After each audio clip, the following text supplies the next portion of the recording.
como esse, que a gente está lidando com a saúde das pessoas, então a gente não pode deixar de informar. Mas ao mesmo tempo é tão delicado, é tão triste, né, quando a gente vê a dor aí latente da filha, que a gente sabe, a Maria Alice, ela estava desaparecida, a família estava fazendo buscas em vários locais e não encontrava a mãe. Então, assim, havia uma esperança, sim, de que a mãe estivesse viva. E aí a filha soube que havia um corpo ainda não identificado, veio aqui mais cedo no ML e retorna, sai desse jeito, né? Triste, claro, chorando muito, porque infelizmente, o corpo que não estava identificado até então era, de fato, o da Maria Alice Teixeira da Costa, como a gente acabou de confirmar. É muito complicado, né? É muito triste ter que dar essa notícia, mas é a informação, a gente não pode deixar de passar nessa Lutiel. Ok, Isabela. Realmente é muito difícil, um momento de muita dor. É difícil a gente não se emocionar, a gente percebeu que você também se emocionou com esse relato. Imagina só, a gente estava comentando aqui exatamente isso, quando você paga, né, uma estrutura particular de saúde, é porque você confia que essa estrutura de saúde vai ser melhor do que o Sistema Único de Saúde, que deveria ser melhor, inclusive, do que o privado, mas a gente sabe que no nosso país, infelizmente, você tem que recorrer à saúde privada para isso, e você interna um familiar, e aí, meu amigo, chega essa informação, essa notícia de que o familiar morreu simplesmente durante o incêndio. Cristina, quero agradecer aqui sua participação no nosso plantão, tá bom? Seja sempre bem-vinda, as portas estarão sempre abertas aqui para esclarecimentos, tá bom? Obrigada aí pelo espaço, minha solidariedade a todas as famílias, aos pacientes, aos profissionais de saúde envolvidos e que certamente estão sofrendo. Eu chorei nessa madrugada, me sentindo um pouco parte disso. Então, minha solidariedade a todos, a nossa sociedade. Ok, Cristina, você vai seguir porque vamos com o SBT Rio a partir de agora ao vivo para todo o estado do Rio de Janeiro. Nossa querida Isabelle Benito já está no estúdio e até mais então. Tchau, tchau. Plantão SBT fica por aqui.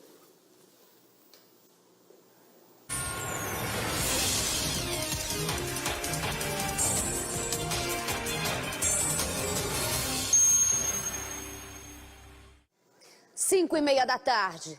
Bairro é Tijuca, Rio de Janeiro. Você vai ver nesta edição do SBT Rio que começa agora, após o plantão, tudo o que aconteceu desde os primeiros momentos. Agora, a gente acaba de ver mais uma familiar, uma filha que recebe a informação da morte da mãe de 76 anos. A Cristina falou que chorou a madrugada toda. Jornalistas que acompanharam ficaram emocionados a todo momento. Bombeiros também se desesperaram em alguns momentos para tentar correr contra o relógio. As equipes médicas, o Darcy, que abriu a porta da creche lá na Tijuca para atender os pacientes mais graves. A enfermeira que saiu do velório da mãe, do enterro da mãe, para tentar ajudar os colegas de trabalho para salvar vidas. Você vai ter tudo isso no SBT Rio. Qual é o momento de agora? Mais uma vez aqui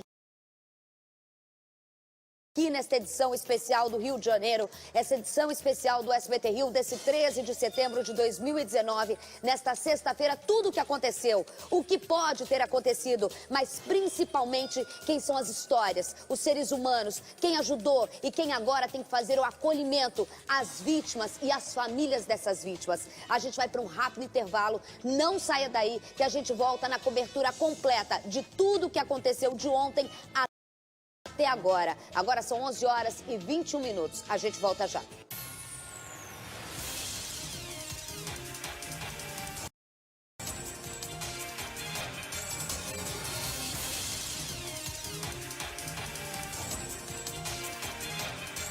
Ela tinha condição de andar, botei ela no meu carro e trouxe direto para Capixaba Elita. Ela está bem, está estável, graças a Deus, não corre perigo. Ela já tinha ontem uma previsão de ter alta hoje. Eu acredito que isso talvez até aconteça, mas ela já está toda monitorada, os médicos já estiveram aí, o pessoal do Badim está dando todo um suporte para a gente aí também. A gente está ao vivo agora no SBT Rio. Você pode relatar novamente para a Isabel que está ouvindo a gente lá agora, como é que foi o momento que começou o incêndio? Então, começou com uma falta de luz, né? E depois parece que hoje houve o acionamento do gerador e algum problema no gerador causou esse incêndio, né? E aí a fumaça começou a tomar o prédio, mas houve uma demora muito grande na evacuação, principalmente do CTI, né? E eles fecharam os leitos, distribuíram máscaras. Depois, quando começou a entrar fumaça pelos dutos de ar-condicionado, foi que começou a evacuação, mas... Quanto tempo demorou? 40 minutos. Do momento que ela relatou da falta de luz até que ela saísse de lá, deu aproximadamente 40 minutos para ela sair. E ela só conseguiu sair porque o meu amigo foi lá de retirá-la.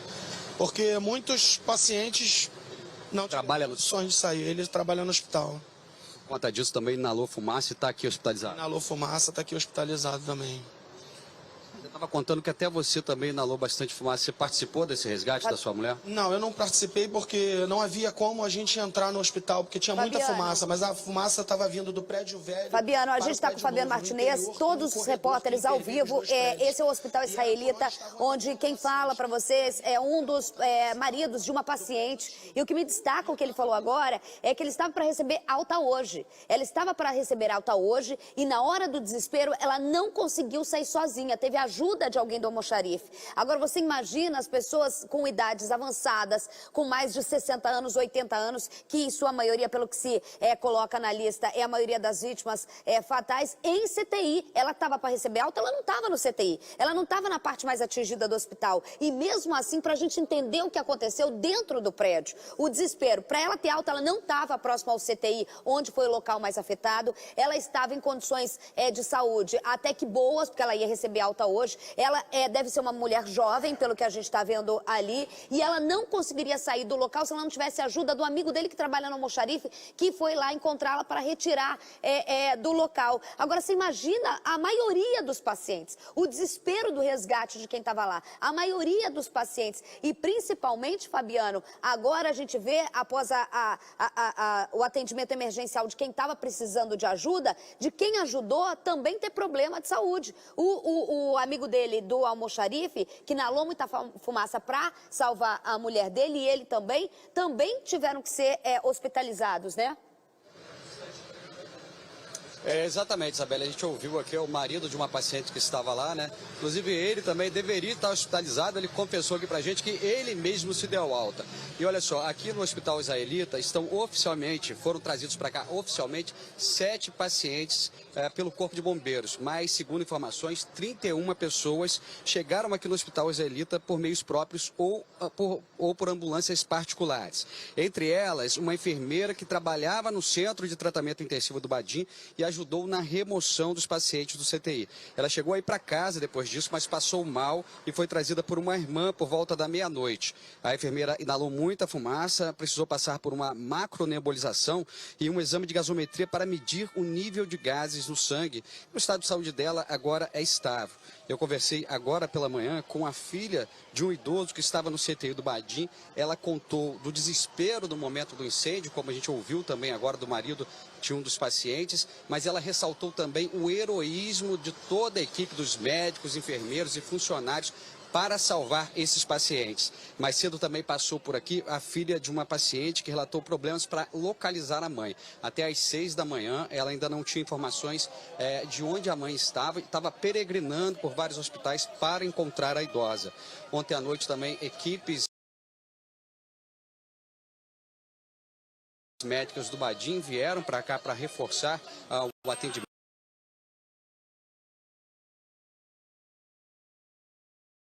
Está sob controle, mas há pacientes em estado grave, Isabelle. A gente recebeu uma nota da Redditor que diz o seguinte, olha só, a Redditor lamenta profundamente o incêndio ocorrido no Hospital Badim e informa que colocou à disposição de sua administração todos os hospitais da rede para receber pacientes, funcionários e familiares, e que foram realizados 79 atendimentos distribuídos nos hospitais da rede, Isabelle.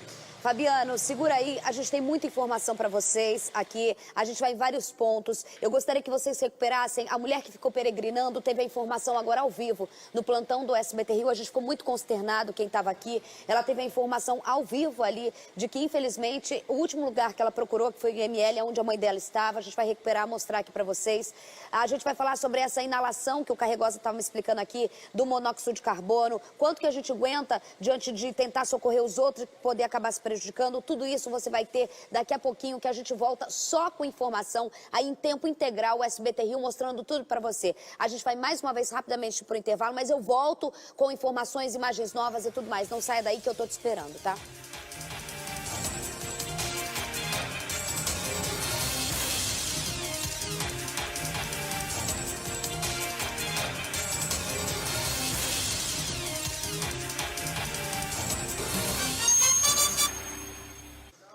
estamos de volta, estamos junto, agora com muita informação. Gerardo Portela chegou aqui, especialista também. Muito obrigada mais uma vez. Antes de eu conversar aqui, a gente está tentando de alguma forma também trazer mais informações para vocês aqui, conversando nos bastidores, muita coisa para falar para vocês nessa edição do SBT Rio, muita imagem para mostrar para vocês, mas eu vou ao vivo agora para o local onde tudo aconteceu, onde está a repórter Vivian Casanova, que chegou bem cedo por lá, já chegou, passa o desespero, né, Vivian? Mas daí começa a perícia, começa o Corpo de Bombeiros, começa a ter uma noção do cenário, do que tudo que a gente viu ontem pela televisão, né? Boa tarde para você, querida.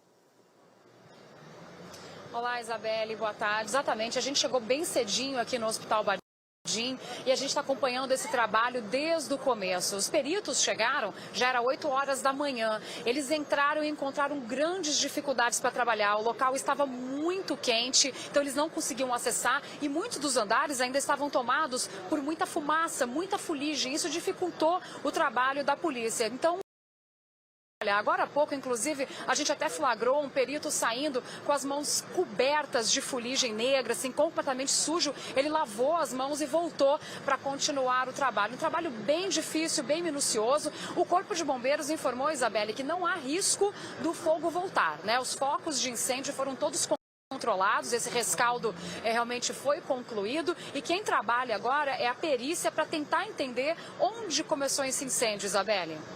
Tá certo, a gente tá vendo aqui, ó, eu vou primeiro aqui, gostaria de uma imagem. Vivian, segura aí, essa imagem, joga aqui no meu telão. Os convidados estão aqui comigo, joga aqui no telão, a gente já fez coberturas de outras, volta naquela imagem do incêndio, assim, ó, toda vez que a gente vai analisar e agora começar a ver o risco, para você ter uma ideia, pela cobertura e por já ter entrevistado o Gerardo, então, várias vezes, já entrevistei hoje a Cristina, a imagem mais assustadora para mim, quando eu vi, após coberturas de vários incêndios, é a imagem lateral do Badim, em que você vê a gravidade do que estava acontecendo. Isso serve para você quando vê um incêndio. Aquele cogumelo preto, esse cogumelo extremamente preto, condensado, em que ele não consegue se dissipar no ar, esquece, é incêndio muito, muito grave, porque você tem ali materiais extremamente inflamáveis e com potencial de explosão. Esse cogumelo preto é o que mais me assustou quando eu vi a primeira imagem. Gerardo, boa tarde. Boa tarde. Boa tarde. Realmente, é o produto da queima de algum produto, né? Obviamente, ou combustível, ou é um material de revestimento, ou o próprio combustível do gerador. No que ali é combustível do gerador, colchão que estava queimando, material inflamável, que a gente está falando do hospital, né? Mas como estava muito concentrado, muito escuro, muito concentrado numa posição, tudo leva a crer que seja o próprio combustível, mas a investigação vai apurar, né? Porque a queima do combustível, junto com algum revestimento, vai emanar uma série de gases tóxicos, mas é mais espalhado. Aquela concentração mostra que estava num ponto específico e é justamente a direção onde ficaria o gerador. Agora, a gente tem uma entrevista que acabou de entrar ao vivo agora, em que ele fala a importância desse depoimento da mulher dele, que já consegue falar. E que a polícia, né, Carregosa, agora esses depoimentos são super importantes. Ela diz o seguinte: teve um pico de luz. De repente, todo mundo começou a gritar a palavra do gerador. E aí eu pergunto para vocês que são especialistas, seja na gestão hospitalar, especialista em gestão de risco, polícia, pelo amor de Deus, a minha questão é leiga mesmo. O gerador tem que estar num subsolo de algum lugar, porque quando eu fiz, em 2010, o incêndio do Pedro II, foi a mesma coisa. O problema no gerador, que era num subsolo, essa fumaça sobe correndo, e ela fala, pelos dutos do ar-condicionado. Não poderia estar esse gerador no teto? Desculpa a pergunta, mas é de leiga mesmo. Não tem. Por que está no subsolo? Não aumenta o risco? Mesmo que fumaça sobe. Você tem razão, e aí tem uma série de aspectos. Quando você submete uma planta de um hospital para aprovação, o Corpo de Bombeiros trabalha com toda essa análise. Então, depende do espaço que você tem disponível, mas mesmo estando em lugares que nos pareçam, a olhos leigos, inadequados, você tem estrutura, você tem exaustão, você tem circulação de ar, uma série de coisas. Então, tudo isso começa no projeto do hospital, se ele nasce do zero ou se ele é adaptado, pela validação dos órgãos públicos, regras muito severas de segurança, de arquitetura, resoluções da vigilância sanitária, enfim, tem uma série de conhecimentos de engenharia envolvidos e o fogo ele se propaga. Aquela fumaça, é óbvio, a gente está falando ali de queima principalmente do óleo diesel, mas essa fumaça se propaga por cabos, por fios. O hospital acaba que é quase que uma bomba relógio. Tem oxigênio, tem material inflamável, tem óxido nitroso, uma série de anestésicos que precisam estar ali. E para isso, quem trabalha em hospital sabe, existem os comitês de gestão de risco que procuram antever. E talvez, o momento é muito duro, a gente está falando aqui, não importa que seja uma vida, isso dói. Sim. E principalmente se é a vida de um ente seu. Mas talvez essa tragédia pudesse ter proporções muito maiores se outros itens não tivessem sido vistos, checados, pessoas agindo. A gente viu o depoimento, um almoxarife, não só como pessoa vai socorrer, mas ele até pode fazer parte da brigada de incêndio que envolve pessoas.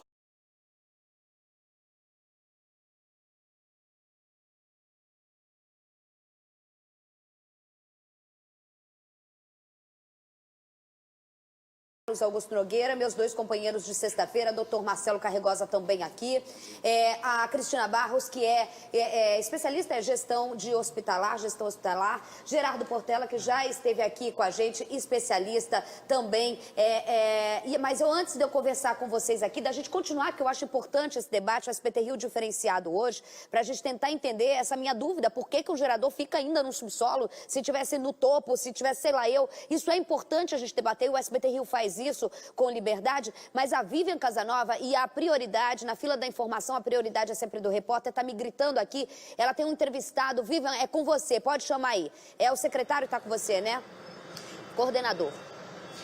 Isabela, eu estou ao lado do Sérgio Gomes, ele é coordenador de operações da Defesa Civil aqui do município. Sérgio, obrigado pela sua participação. Para a gente falar um pouquinho do trabalho da Defesa Civil nessa manhã, já foram feitas vistorias, não é, Sérgio? Perfeito. Nós já realizamos vistorias em uma avenida que fica aos fundos do hospital. São 6 residências.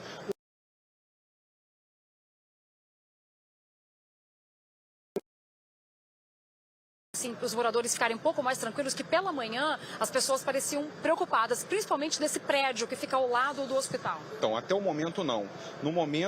Nesse exato momento, nossa equipe está realizando vistoria em um dos prédios laterais para averiguar, para ver a parte estrutural. Saindo dali, nós vamos realizar a vistoria no outro prédio lateral e depois no hospital. Nessa área que foi atingida, a gente só pode vistoriar depois da polícia técnica, a perícia. Esse trabalho deve seguir, então, ao longo do dia. Perfeitamente. Isabela, você tem alguma pergunta para o coordenador? Eu posso passar para ele. Eu quero fazer uma pergunta sim. A gente já vai dar reportagem do que aconteceu, mas você falou agora, Vivian, que você viu com seus próprios olhos e daqui a pouco até o Carregosa me deu a explicação por que você estava falando isso, que pessoas entraram, mesmo depois do fogo controlado, a fuligem muito preta e a fumaça ainda muito densa em determinados locais do hospital, a pessoa teve que sair, mesmo fazendo perícia, para se recompor, para lavar as mãos. Existe algum local que eles não conseguem acessar ainda por uma questão de estar, por exemplo, o CTI, que era próximo ao local onde aconteceu, existe algum local que eles não conseguiram acessar ainda? Essa é a minha pergunta. Tá. Sérgio, ela está perguntando se teve algum local que a Defesa Civil teve muita dificuldade de acessar, justamente por causa da fuligem ou ainda da fumaça. Teve algum local que foi difícil do trabalho de vocês ser executado? Não, hoje não. Ontem é que a gente não tinha condição. Nós chegamos ontem a visitar essa avenida, mas devido estava de noite, escuro, não tinha como a gente fazer uma vistoria minuciosa e devido também à fumaça. Hoje, dentro do hospital, vocês também já estiveram, já conseguiram circular por lá? Não, como eu falei, nós já vistoriamos a avenida, vamos vistoriar os 2 prédios laterais e onde houve o incêndio só depois da perícia técnica. Perfeito. Então o hospital vai ficar mais para frente. Isso. Isabelle. Tá certo, então. Muito obrigada, coordenadora. A gente continua aqui, você continua aí ao vivo, Vivian. Primeiro a chegar, para você ter uma ideia, porque ele quis explicar, primeiro a chegar a perícia. É a polícia que é a primeira local de acessar. E, de repente, o desespero, o pânico e, por final, as cenas que a gente vai ver na reportagem. Rodou. A fumaça tomou conta não só da unidade de saúde, mas de toda a área em volta. Eu estava no CTI e tinha sido transferida para o quarto. E aí, quando o fogo começou, eles falaram que não era pra gente descer, porque era no prédio atrás. E aí eu falei, não, eu vou descer mesmo assim porque eu tô vendo fogo. Eu vou descer, eu desci. E todas as pessoas que conseguiam andar desceram atrás de mim. Só que quem estava acamado ficou. A equipe de enfermagem desceu, os técnicos, todo mundo desceu. Só ficou lá realmente quem estava acamado. Quem conseguiu correr, entendeu? 3 quartéis do Corpo de Bombeiros foram acionados. 2 pessoas foram resgatadas através de uma escada Magiros. Outra parte dos pacientes conseguiu sair por uma passagem subterrânea. Foi clima de terror, tipo 7 e pouco da noite, começou aquele fumacê, o porteiro avisou, eu como síndica, olha, tá pegando fogo no Badim, corre. Nós temos cadeirantes no prédio, temos um senhor de 93 anos, enfim, temos pessoas idosas no prédio. O hospital precisou ser esvaziado. Enquanto as equipes de transferência não chegavam, os pacientes eram atendidos em colchonetes e macas no meio da rua. Bases de atendimento foram montadas em prédios vizinhos. O uso de máscaras foi quase obrigatório para evitar a intoxicação pela fumaça. Um verdadeiro mutirão envolvendo médicos, enfermeiros, profissionais de saúde e moradores da região se formou. Em pouco tempo, começaram a chegar parentes em busca de informações de pacientes que estavam internados. Minha mãe estava no CTI setor C. Aí começou a fumaça, só fumaça, aí a gente teve que retirar todas as pessoas. Aí quando chegou na parte da escada, os bombeiros tiveram que tirar as pessoas que não estavam acamadas, para poder dar espaço, só que eles puseram a gente para fora. Agora eu não sei se ela já desceu, se não desceu. Com a falta de informações precisas, muita gente entrou em pânico. O que aconteceu? Não sei, moço. Eu sei que começou a fumar, todo mundo saiu. Foi horrível a vida. Ai. A situação agora no momento é de transferência desses pacientes para outras unidades de saúde. Foi montado praticamente um verdadeiro mutirão entre médicos, profissionais de saúde, enfermeiros. Toda a área está isolada para facilitar a movimentação das ambulâncias para que essa transferência seja realizada o mais rápido possível. O fogo foi controlado depois de 1 hora do início do incêndio. Fogo controlado após 1 hora do início do incêndio, mas por que tantas mortes? A gente vai te explicar nesta edição do SBT Rio, mas também os sobreviventes, quem escapou, que estava internado por lá. A gente tem Fabiano Martinez pegando uma entrevista ao vivo na saída mais uma vez do hospital. Acompanhante, porque eu ia dormir com ela, mas eu tinha que resolver os problemas do plano e ia voltar no outro dia de manhã, ela estava bem, entendeu? Jamais eu ia esperar que ia acontecer isso, ter um incêndio no hospital. O que a senhora disse para o bombeiro? A senhora falou com ela? Agradeci demais. Só Deus sabe o que eu passei. Eu vi ela pedindo socorro e eu estava em Campo Grande, não podia voltar, não tinha como eu fazer nada. Telefone? É, pelo telefone. Pelo telefone. A senhora pode de respirar? Bastante. Que horas isso? Era umas 7 e poucas já. O que a senhora pode dividir com a gente agora, no momento, sabendo que a sua mãe está aí? Mãe dela, olha, né, gente? Eu só quero vê-la.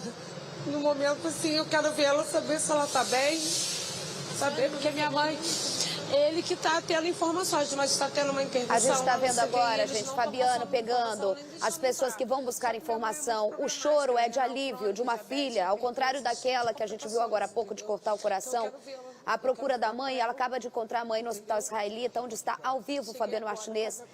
Você imagina, ela está em Campo Grande e ela ouvir a mãe pedindo socorro e sabendo pelas informações que correm pela internet de que o hospital onde está a mãe pegou fogo. Vamos ouvir mais um pouquinho ela. Fabiano, avisa que a gente está ao vivo, por favor. Do incêndio, mas graças a Deus ocorreu tudo bem e espero que ela tenha alta logo.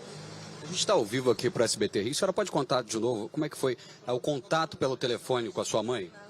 Ao contato, é ele que me informou, ele que me passou que o hospital estava pegando fogo e eu liguei para o celular, liguei para o hospital, não consegui.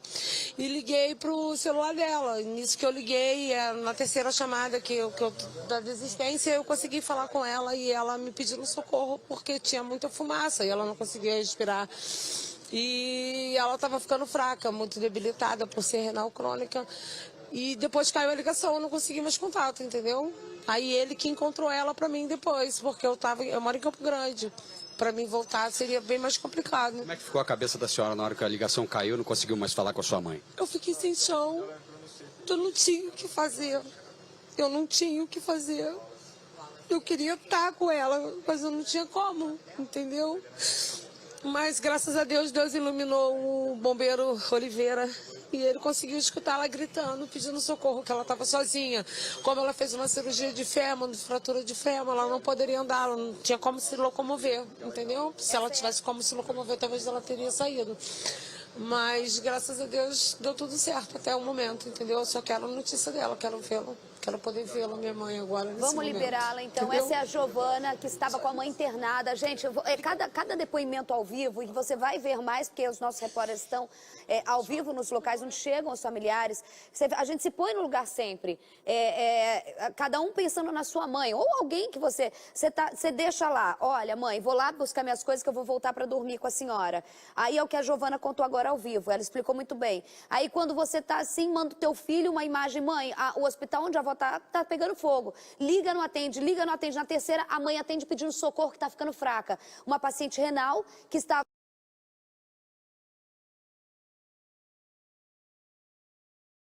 Por isso que a gente chega primeiro, porque depois vai ter que entrar novamente nesses locais. Então você cerca o local, né? Nesse caso você entra no local, você já começa a ver para não correr o risco do local ser manipulado por alguém posteriormente. Então essa perícia, por isso que entra primeiro a Polícia Civil e os bombeiros ali também auxiliando, até porque o perito não necessariamente ele vai saber se locomover naquela localidade. E obviamente o bombeiro ele também leva uma equipe técnica para auxiliar. Na verdade, nesse primeiro momento, o que é importante de saber? A origem do incêndio, porque vai ter repercussão criminal para a polícia se tiver, obviamente, alguma coisa que foi dolosa, né? Alguém teve a intenção de tacar fogo ali, ou alguma coisa culposa. Então, assim, por uma negligência, por uma imperícia, por alguma coisa, causou esse incêndio. Mas a perícia, ela só nada, que é o rescaldo, né? As pessoas estão falando muito de rescaldo. O rescaldo é uma revisão. Primeira etapa é o controle do fogo. O segundo é o rescaldo dos riscos que o fogo traz. O rescaldo é uma revisão de brasa, algum tipo de chama ainda que esteja no local, é chamada área ardida, né? Algum tipo de ignição de combustão que ainda exista, que os bombeiros vão lá e aí eles fazem um rescaldo, acabam com chama, brasa, e também serve para escoamento de água ou retirada de entulho. Mas esse rescaldo é necessário para depois entrar junto com os bombeiros a perícia, isolando o local, porque qualquer coisa que desapareça, Isabelle, fica difícil depois você dizer o porquê aconteceu aquilo. A Vivian Casanova está lá prestes a entrar, mas antes o Gerardo ficou apontando aqui para mim, porque a minha dúvida é essa. Eu fiz o incêndio do Pedro II em 2010. O problema era o gerador que estava no subsolo, que subiu rapidamente pelos dutos, assim como ela acabou de falar no depoimento dela, que vai ser importante para a polícia. Aí eu falei, por que esse troço não está no céu, no topo do prédio, tem que estar no subsolo para sair levando a fumaça para todo mundo? E o Gerardo falou para mim, Isabelle, tem um porquê. Tem um porquê. Quando um projeto é bem feito, tudo é posicionado, cada ambiente, de acordo com uma lógica. Por exemplo, se for uma cozinha que tem chama aberta, tem que ficar no alto, nos andares mais altos, porque se pegar fogo vai subir, o fogo sobe, ele já está lá em cima, então o pessoal de baixo está melhor. Se for um auditório com 300 pessoas, tem que ficar no térreo, porque se precisar sair 300 pessoas, não precisa de elevador, é só sair. Agora, com relação ao gerador, ele é um gerador de quê? Gerador de emergência. Emergência, sim. Emergência. Então, ele vai funcionar na emergência. A emergência é no hospital. Então, ele tem que ficar no local mais longe, mais distante da rotina normal do hospital, ou do condomínio, ou do clube. Se ele é de emergência, ele tem que ficar fora da emergência, porque ele vai servir na emergência. Olha que situação. Houve um pico de luz... Provavelmente, quando falta a luz, tem que entrar o de emergência. Ou um incêndio, também você tem que desligar a luz e entra o de emergência. E onde é que era o incêndio? No gerador que vai proteger o próprio. Meu Deus, tudo pode dar errado. Então, eu já vou chegar assim, ó, porque eu acho assim, sinceramente, óbvio que aqui não é um momento também da gente apontar o dedo pra nada, não é um momento pra nada disso. Mas eu acho assim, acidente eu estar com uma xícara pelando aqui, tropeçar e derrubar na Cristina e queimá-la, isso é um acidente. Alguma coisa, ou seja, culposa, como disse o Dr. Carlos, ou seja, pode ser algo que não se descarta, de alguma forma alguém atirar fogo, não se descarta nada, mas acidente ou negligência ou criminal. São essas três possibilidades, né? A que eu elimino mais é o acidente, porque o acidente é quando você não consegue evitar alguma coisa e acontece. A Vivian Casanova está me chamando aqui, os bombeiros, a gente falando aqui sobre o risco na Boate Kiss. Muitas pessoas acabaram morrendo, não estavam nem na boate, no desespero de salvar as outras pela inalação do monóxido de carbono, da fumaça preta, e alguns bombeiros tiveram que ser internados também, né, Vivian? Exatamente, Isabelle, eu acabei de receber essa informação. 4 bombeiros que estavam trabalhando aqui no combate às chamas foram encaminhados para o hospital Aristarcho Pessoa, no Rio Comprido, na zona norte aqui da cidade. Segundo o Corpo de Bombeiros, um militar permanece internado, o estado de saúde dele é estável. Os outros 3 militares passaram pelo hospital, foram atendidos e depois receberam alta. A unidade do Corpo de Bombeiros informou que não foi queimadura não, Isabelle, foi realmente causado, o mal-estar foi causado pela fumaça, né? Inalação de fumaça, Isabelle. E o Carregosa e a Cristina, enquanto a gente estava no intervalo, me explicaram isso, que muitas vezes o incêndio, o fogo, a chama, lá, a laranja, a amarela, o grande risco não é isso. O risco é a fumaça, a inalação, que 2, 3 dias depois a pessoa também pode. Vocês estavam me explicando que o monóxido, muito mais tempo, né? O monóxido de carbono, ele gruda me explica pra gente. Ele se liga, é um aspecto técnico, a gente precisa de um médico para falar disso com mais propriedade. Mas as nossas hemácias transportam oxigênio. Quando você inspira monóxido de carbono, ela se liga a essa hemoglobina, é mais difícil de desfazer essa ligação, então você pode ter complicações tardias. Acrescentando, existe a questão da temperatura do ar que é inalado, a toxicidade dos gases, da fumaça, o que tinha ali, né? O que tinha no momento, então a vulnerabilidade dos pacientes, é muita coisa envolvida. Eu acho que o principal, Isabelle, é aproveitando esse espaço aqui, a comunicação é fundamental. Tudo tem seu tempo. Então, existe um trabalho prévio desde o projeto de um hospital, o treinamento das equipes, o momento em que a tragédia aconteceu, o que não pôde ser evitado, acolher os pacientes, a família, entrar a perícia, se apurar a responsabilidade. E em saúde é um valor nosso, lições aprendidas. Sem dúvida, assim como na indústria da aviação, cada acidente que acontece se investiga e se aprimora a segurança, o mesmo acontece em hospital, que é um negócio tão complexo quanto a aviação, porque para a vida não tem recall. E a gente está falando de um hospital que aqui a gente vai debater muito, eu tenho essa reportagem para dar agora, aqui a gente vai se debater muito. Eu gostaria que a produção, lá no programa de rádio, eu já entrevistei a Cristina, o que dá um desespero na gente é diante do caos, das tragédias, a gente vê números. E segundo informações dadas hoje pelo jornalista Felipe Melo no meu programa, das 329 unidades municipais, apenas 22 têm alvará do Corpo de Bombeiros para funcionar. Apenas 2 hospitais municipais, a Cari e o outro, se eu não me engano, o Pedro II, que teve o protocolo após o incêndio. Então a gente vai ter que debater isso. Será que a gente está preparado? Existe esse plano, existe esse protocolo? Isso pode acontecer em outro local? Daqui a pouco a gente vai falar sobre isso, mas a gente vai te mostrar agora uma reportagem que parentes das vítimas da tragédia no Hospital Badim acusam a direção da unidade de negligenciar socorro no incêndio que terminou com 11 mortos. Amanhã foi de tristeza e revolta durante o reconhecimento dos corpos lá no Instituto Médico Legal. Veja. Para as famílias das vítimas, o dia começou no Instituto Médico Legal, para onde foram levados os corpos dos 11 mortos no incêndio do Hospital Badim. A mãe de Emanuel estava internada com pneumonia. Luzia Santos Melo tinha 88 anos e estava no CTI. O filho acusa o hospital de negligenciar a ajuda durante o incêndio. Eu tive que providenciar uma máscara para minha mãe, que ninguém providenciou. E para mim, eu tirei minha camisa na hora e fiz o possível para acompanhar minha mãe. Deixaram minha mãe lá, assim como os outros, para morrer asfixiada. Então, para mim, é um assassinato. Eu não sei qual a posição dos outros, tá? A minha família já acha que a gente deve mover uma ação civil pública, tá? Contra o Hospital Badim. E a gente vai fazer exatamente isso aí. Vamos ver os procedimentos. Outro corpo identificado pela família é o de Irene Freitas Brito, de 84 anos. A idosa estava internada havia 18 dias no CTI do Hospital Badim.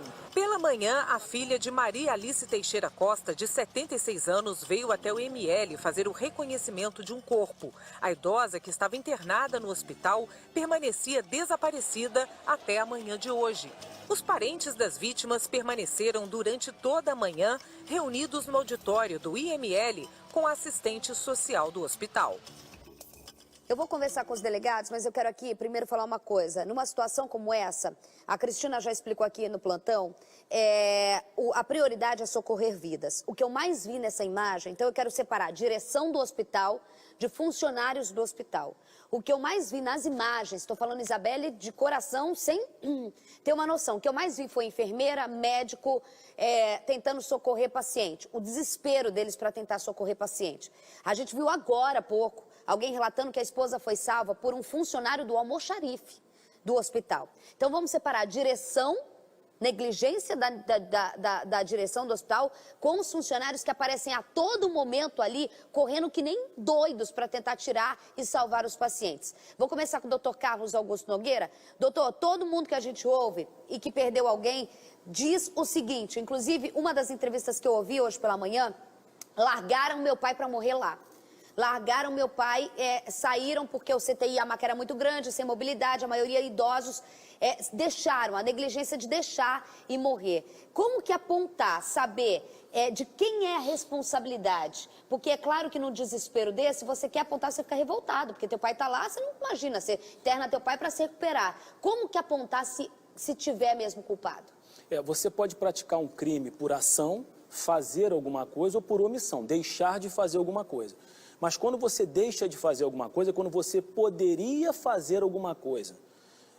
Poder e dever fazer. Se você, naquele momento, você avistou a possibilidade que não tinha como salvar, entendeu? A si próprio e a pessoa, devido àquele estado que a pessoa estava, a pessoa precisa naquele momento culpar aquela pessoa. Entendeu? É muito difícil, é muito tênue. Porque vai ter gente que o cara que é muito grandão, forte e tal, ele poderia segurar uma pessoa e sair, mas se for uma pessoa mais frágil, entendeu? Uma enfermeira que tem uma baixa estatura e tal, é mais difícil dela conseguir. Então, assim, você tem que ver o caso concreto e saber se a pessoa poderia agir naquele momento a ponto de se salvar e salvar a pessoa que estava ali acamada. Carregosa, já vou passar para você. Fabiano está me chamando, mais um parente de sobrevivente acaba de chegar no hospital israelita, onde alguns foram lá por meios próprios ou levados pelos bombeiros. Não é a Isabela, é o Fabiano, que a Isabela... Bela, já te chamo. Fabiano Martinez está me chamando primeiro na fila da informação, a prioridade é dele. Vai lá, Fabiano. Os medicamentos.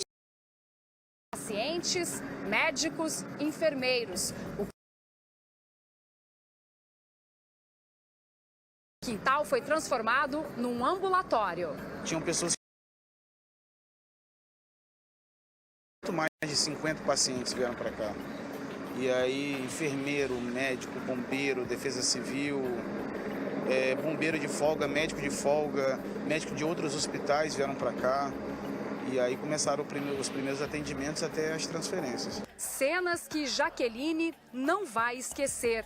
A nossa maior preocupação era retirar aqueles pacientes da nuvem de fumaça que estavam.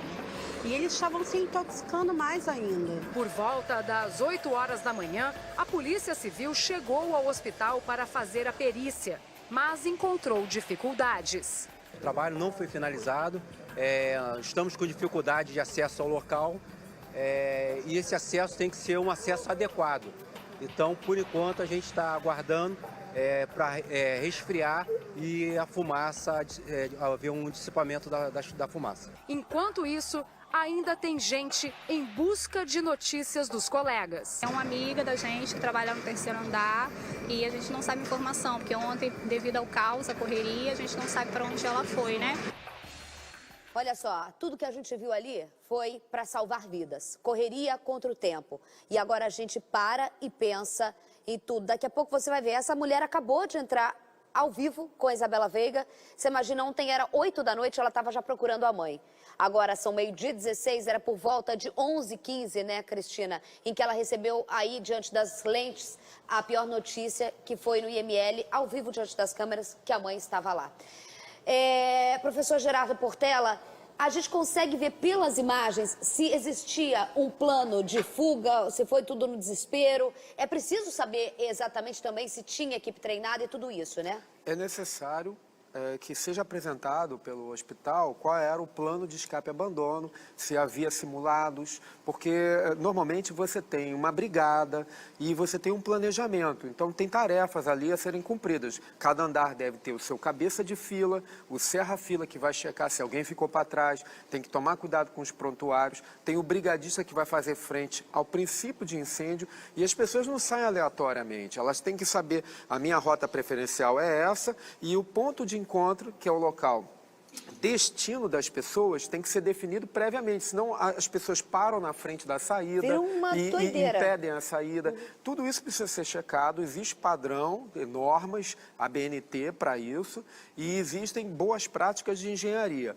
E precisa haver também a comprovação de que há um treinamento, porque às vezes a pessoa é nomeada um cabeça de fila, mas ele nunca treinou, então não adianta nada. É isso que a investigação precisa apurar. Hoje mais cedo eu conversei com a Cristina Barros e a Cristina me explicou. Isabelle, existem os treinamentos. A pergunta que eu te faço agora, diferente do que eu fiz mais cedo hoje no meu programa de rádio, é a seguinte. Existem os treinamentos, mas os hospitais realizam com seus funcionários esses treinamentos? Vamos supor, no Badim, que a gente vê ali, que é um hospital relativamente de porte médio, com CTI, existe protocolo para quantas vezes é realizado, plano de evacuação e tudo mais? Isso acontece na prática? O treinamento é exatamente esse. E a ideia é, como ele falou, a gente treina por onde desce, se aquela rota estiver interditada, qual é o lugar de ponto de encontro.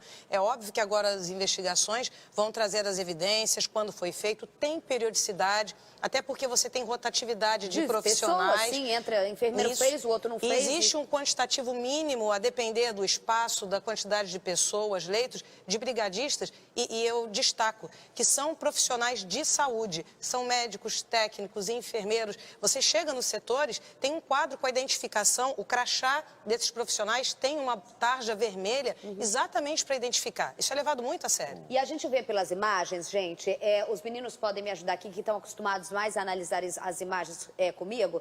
A gente vê pelas imagens que o primeiro momento, a imagem mais chocante para mim, é quando se coloca rapidamente os colchões no chão. Primeiro, a polícia chega com a guarda municipal e isola a rua. É feita a colocação dessas imagens aí, ó, que é a que mais, foi a primeira que eu vi do incêndio, para eu tentar entender o que estava acontecendo. Depois, o isolamento de um corredor para se levar. E aí, os locais mais próximos em que não tinha fumaça ou que não tinha causa para a ambulância chegar até os pacientes mais graves. No caso, a creche foi o primeiro lugar. E para você que não sabe como que aconteceu a chegada na creche do Darcy, a enfermeira diretora, como as coisas acontecem, a enfermeira diretora do CTI, que estava mais forte, parente do Darcy, da creche, ligou imediatamente, que lembrou da creche, para você ver a importância de alguém treinado, para falar para ele, abra as portas. Ele estava com 8 crianças lá dentro, e aí ele abriu as portas, e aí os primeiros que conseguiram ser salvos até. Carregou a importância de ter treinamento e protocolo, sim, né? E assim, existe esse treinamento, sim, é obrigatório. Por exemplo, quando eu era advogado, eu trabalhava naquele prédio da Generali do centro. A gente todo ano fazia protocolo. Antes disso, 3 pessoas por andar, 3 ou 4 pessoas iam no bombeiro, eles botavam fogo numa casa, mesmo para a pessoa treinar sobre o estresse. A gente tinha em todos os andares, tinha essas pessoas depois ficavam com boné colorido para demarcar como era. E aí todo ano, 2 vezes por ano, a gente fazia o treinamento, sim, de incêndio. Todo mundo parava o prédio inteiro, aí saía em fila, começava pelos andares de cima, indo descendo em ordem. Então você tinha esse treinamento. Agora, era um prédio recente, era um prédio que estava com tudo em dia. Aí a gente pergunta assim, quantos locais estão fazendo esse treinamento? Sim. Eu sei que eu conheço vários amigos que trabalham no centro da cidade, a maioria dos prédios não fazem isso. Isso me preocupa muito. E isso é um treinamento obrigatório de todo local que tem concentração de pessoas. Porque a gente está falando de Rio de Janeiro, em que não é a primeira tragédia do ano, Carlos. A gente falou sobre isso no Ninho do Urubu, em que era um container, ok, mas não era uma locação, era um container bonitinho, tudo, mas os caras não pensaram e botaram grade nas janelas do Ninho do Urubu, gente. Os meninos morreram porque tinha grade, o negócio era dentro de um CTI cheio de segurança, tinha grade nas janelas. Eu conheço bem o Hospital Badim, Isabelle, porque eu sempre interno meus pais lá. Meu pai recentemente ficou 11 dias internado, minha mãe ficou 8. Eu conheço bem aquele hospital e às vezes o elevador, eu estou com pressa, eu desço pela escada. É um hospital que realmente tem uma estrutura, aparentemente para um leigo, uma estrutura boa. É de uma rede grande, né? Agora, para vocês terem uma ideia, pessoal que está de casa, o que é o treinamento numa hora de estresse? Às vezes você está indo para casa de um amigo, sem querer você pega o caminho de casa. Você fala assim, caramba, estou tão acostumado a pegar o caminho de casa que sem querer peguei o caminho de casa. Esse é o treinamento. É quando você não está pensando, você faz aquilo que você foi treinado. Automaticamente, numa hora de risco, você faz faz automaticamente. Você faz sempre aquilo que você sempre costuma fazer. Por isso que o treinamento é importante, Isabelle. A Cristina levantou a mão, por quê, Cristina? É por isso, a periodicidade, né, desse treinamento ela é importante. Né? E o principal, você vai fazer protocolos, mas eles nunca vão se sobrepor ao profissional de saúde, que tem que ter autonomia para decidir, porque o que está em jogo é vida. Então, se de repente, eu já trabalhei num serviço que ficava do lado de um posto de gasolina. Então, fazia parte do plano de contingência imaginar que um dia o posto podia explodir. Como já aconteceu. Então, a gente pensa em saúde, gestão de riscos, para além da própria situação ali. Isso é muito grave. Palavra, né, exatamente. Mas tem um momento onde as coisas não seguem padrões. E aí é a autonomia, é a vida real, é a capacidade, o discernimento e a própria condição de saúde de alguém que podia estar até intoxicado por inalação de alguns gases. A gente é bem está falando delicado. aqui de pessoas... Especificidade, situações inusitadas que transbordam o treinamento. Né? É isso aí.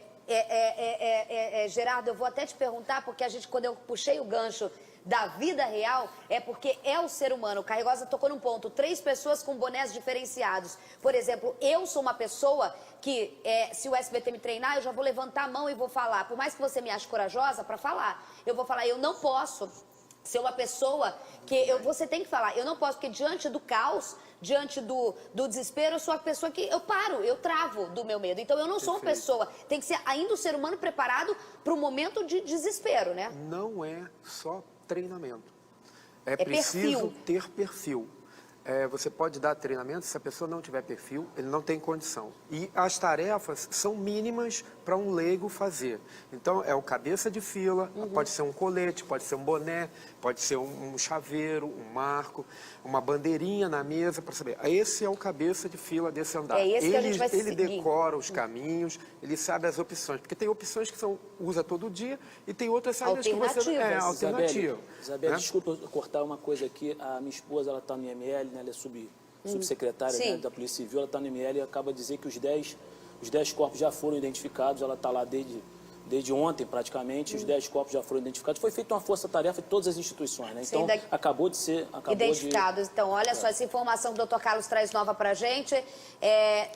Isabela Veiga, então, Dr. Carlos acaba de falar que no Instituto Médico Legal, já vou terminar aqui com o Gerardo, nesse momento ao vivo, os 10 corpos já foram identificados. IML, por favor. Saber, né? Porque fumaça. Mas, Isabela, a gente está ouvindo aqui o parente de uma das vítimas. Ela estava no CTI 3 dias, mais ou menos. Mas ela tinha uma pneumonia e estava tratando uma infecção no útero. Então ela tinha uma dificuldade respiratória, perfeito, né? Perfeito. Com licença. Ela estava com alguém lá, alguém tentou... Eu estava lá. O senhor tentou retirá-la porque uma Tentei retirar. Foi impedido. Eu fui impedido, mas de uma forma até na hora você racionalmente você acha que está tudo errado, mas eles tinham que fazer isso, senão estava também justificado aí, porque era muita fumaça. Com licença, desculpa, a gente está ao vivo aqui, como é que foi a situação? O senhor acompanhou tudo? Como foi? Na realidade, faltou luz, deu uma faltou luz, e em um dado momento eles religaram. No momento que religaram, começou a sentir um cheiro de queimado, mas era um cheiro de queimado como se fosse um plástico. Aí depois, esse cheiro foi modificando, porque foi no gerador e o gerador é movido por óleo diesel, monóxido de carbono, que é altamente prejudicial. E a fumaça começou a se propagar com muita rapidez. Foi tudo muito rápido. Foi muito rápido. O senhor estava acompanhado de quem? Pode botar aí nele, você está acompanhando? Eu quero fazer uma pergunta direta, eu já ouvi muito hoje, o doutor Roberto está atendendo todo mundo, é o delegado da área, que vai ser a partir da Polícia Civil da investigação. Eu aqui com os meninos, o professor Gerardo já me apontando uma informação aqui e que a gente vai debater aqui no estúdio. A gente está fazendo um SBT Rio especial. Doutor Roberto, ele não está ouvindo, mas então a Vivian faz a pergunta. Agora a Vivian também tirou o fone? Não tem problema, isso é SBT Rio. O meu ponto acaba também de acabar a bateria, então troquem aqui. Esse é o bombeiro que também foi levado para o hospital, a gente vê ali. Enquanto eu não tenho ponto aqui, Diego, pode falar comigo pela caixa, enquanto isso, eu quero perguntar pro doutor Roberto, que está assumindo as investigações. É impressionante como todo mundo relata o passo a passo do que aconteceu de forma muito exata, né, professor Gerardo?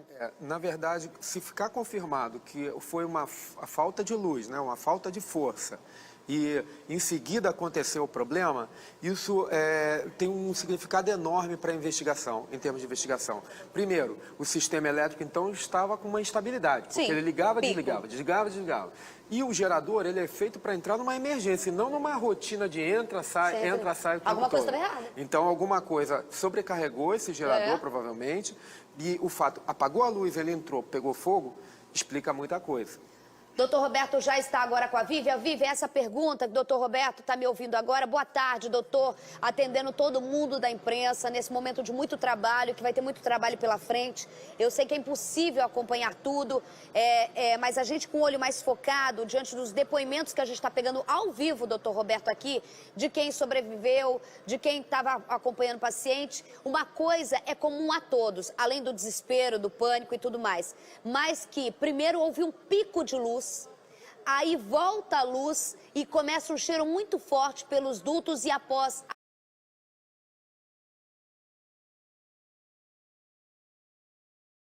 acontecido no fim da tarde de ontem. Boa tarde.